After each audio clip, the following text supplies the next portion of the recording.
السلام علیکم ورحمۃ اللہ وبرکاتہ۔ وعلیکم السلام خیریت سے ہیں ورحمۃ سر؟ اللہ۔ جی الحمدللہ۔ ہم آپ کی خدمت میں ایک سوال لے کر پھر حاضر ہوئے ہیں۔ صوبہ آندھرا پردیش سے مولانا ابوذر صاحب اور مولانا رفیق صاحب کا ایک سوال ہے آپ کی خدمت میں۔ سوال یہ ہے کہ جو حضرات کا عمل کرتے ہیں لوگ اور ان کو پرہیز بتائے جاتے ہیں، اس کے اندر کئی قسم کے پرہیز ہوتے ہیں، کھانے سے بھی متعلق، ادھر ادھر جانے سے بھی متعلق۔ اس میں اگر کسی چیز کی قضا ہو جائے تو کیا اس عمل کو پھر اثر نو شروع کیا جائے؟ اور یہ بھی فرمائیے گا اس میں کوئی جسمانی نقصان تو نہیں ہے؟ نہیں، قضا کس چیز کی قضا ہو جائے؟ کوئی جو ہے عمل میں بتایا کہ مچھلی، انڈا، مرغا، یہ تو گوشت، ان تمام چیزوں کا پرہیز بتایا گیا۔ بیوی کے قریب جانے کا بھی پرہیز بتایا جاتا ہے، اچھا جو شادی شدہ لوگ ہیں۔ اچھا، ایک بات بتائیے، جی حاضرات کا عمل کر رہے ہیں آپ، جی حاضرات کا عمل کا مطلب یہ ہے کہ اگر اللہ کی رضا ہوگی بے شک، تو آپ اس عمل میں کامیاب ہوں گے، آپ کو حاضرات ملے گی۔ بالکل۔ حاضرات سے مراد یہ ہے کہ جنات تابع کرنے والی بات، تابع کرنا، تعلق بنانے والی بات۔ تعلق بنانے والی بات کہیے۔ تابع کرنا تو ویسے بھی شرعاً جائز نہیں ہے کسی کو۔ اور دوسری چیز ایک یہ کہنا چاہوں گا کہ اس میں جو پرہیز بتایا گیا، پرہیز کس لیے بتایا گیا؟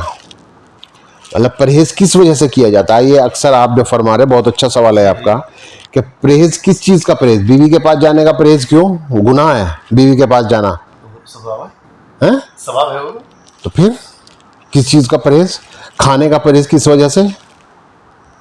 وہ اس لیے یہ سوال اٹھتا ہے بار بار کہ روحانی عملیات کی لائن میں اکثر لوگ اس طریقے کی پرہیز بتاتے ہیں۔ کس لیے بتاتے ہیں؟ میں وہی تو پوچھنا چاہ رہا ہوں، یہ کس چیز سے ثابت ہے؟ قرآن اور حدیث سے ثابت ہے؟ کس چیز سے ثابت ہے؟ مطلب یہ پرہیز، یہ عاملین کی بنائی ہوئی چیزیں ہیں نا۔ دیکھیے میں آپ سے بتاؤں، جو چیز اللہ کے رسول کو پسند، جی صلی اللہ کلونجی پسند تھی، بے شک۔ لوگ کیا کہتے تھے؟ بھائی کلونجی پہ دم کر کے دے دیا، کلونجی کھا لو۔ جی شہد پہ دم کر کے دے دیا، شہد چاٹ لو۔ وہ چیزیں استعمال کی گئیں بالکل۔ دم کر کے دینے کے لیے۔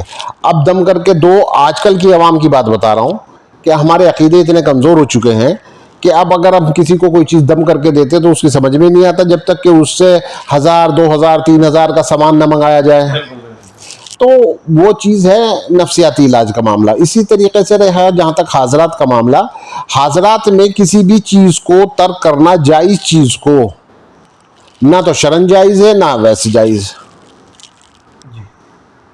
بیوی کے پاس آپ کو شہوت ہو رہی ہے، آپ بیوی کے پاس جائیں، اگر آپ بیوی کے پاس نہیں جائیں گے تو کسی محرم پہ نظر ڈالیں گے آپ؟ تو اس سے بہتر ہے نا کہ آپ اپنی بیوی کے پاس چلے جائیں۔ اس سے عمل بھی خراب ہو، گناہ بھی، گناہ بھی، پھر دماغ کے اندر وساوس پیدا ہوں گے۔ بے شک۔ تو یہ قید لگانا تو صرف حماقت کے علاوہ کچھ نہیں میں سمجھتا، کچھ نہیں ہے، یہ گمراہ کرنا مقصد ہے لوگوں کو۔ تو اس کے اندر کوئی جسمانی نقصان بھی نہیں ہے؟ کوئی نقصان نہیں ہے، نہ ہی کوئی اس میں قید لگانی چاہیے۔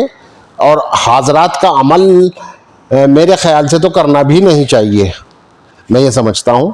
صرف اور صرف درود پڑھے، اللہ کے رسول پہ درود بھیجے، اور اگر کسی کو مسخر ہونا ہوگا، آپ سے محبت ہوگی کسی بھی جنات کو، تو وہ آپ کے پاس آ جائے گا خود بخود، خود بخود، اللہ کی رضا ہوگی تو۔ اللہ اللہ کو راضی کر لو، بے شک بے شک۔ اللہ راضی ہو گیا تو سب راضی ہو گئے۔ سب عطا ہی اللہ سے کی طرف سے ہوتی ہے۔ تو یہ ڈھونگ ہے عاملین حضرات کے، اور کچھ نہیں ہے، ورغلانہ مقصد ہے اور کچھ نہیں ہے۔ اس کا مطلب اپنی اہمیت جتانا کہ ایسے ایسے کرو، اپنی ماتحتی میں اپنا آپ کو سردار بنانا۔ ہاں، سمجھ سے باہر ہے یہ چیزیں، ہماری سمجھ میں نہیں آتی، نہ ہمارے دماغ میں گھستی یہ چیز۔ اور کیونکہ پھر میں بار بار ایک ہی لفظ کو دہرا رہا ہوں جی کہ عملیات صوفیت سے ہیں، عملیات صوفیت سے ہیں، عملیات صوفیت سے، اس کے علاوہ کچھ نہیں ہے۔ تو یہ سب ڈھونگ ہے، میں نہیں مانتا ان سب چیزوں کو، عقیدہ خراب کرنے والی باتیں ہیں۔ اسی کے ساتھ بہت شکریہ آپ کا، آپ سے اجازت چاہتے ہیں، انشاءاللہ پھر کل حاضر ہوتے ہیں آپ کی خدمت میں۔ السلام علیکم۔ وعلیکم السلام ورحمۃ اللہ۔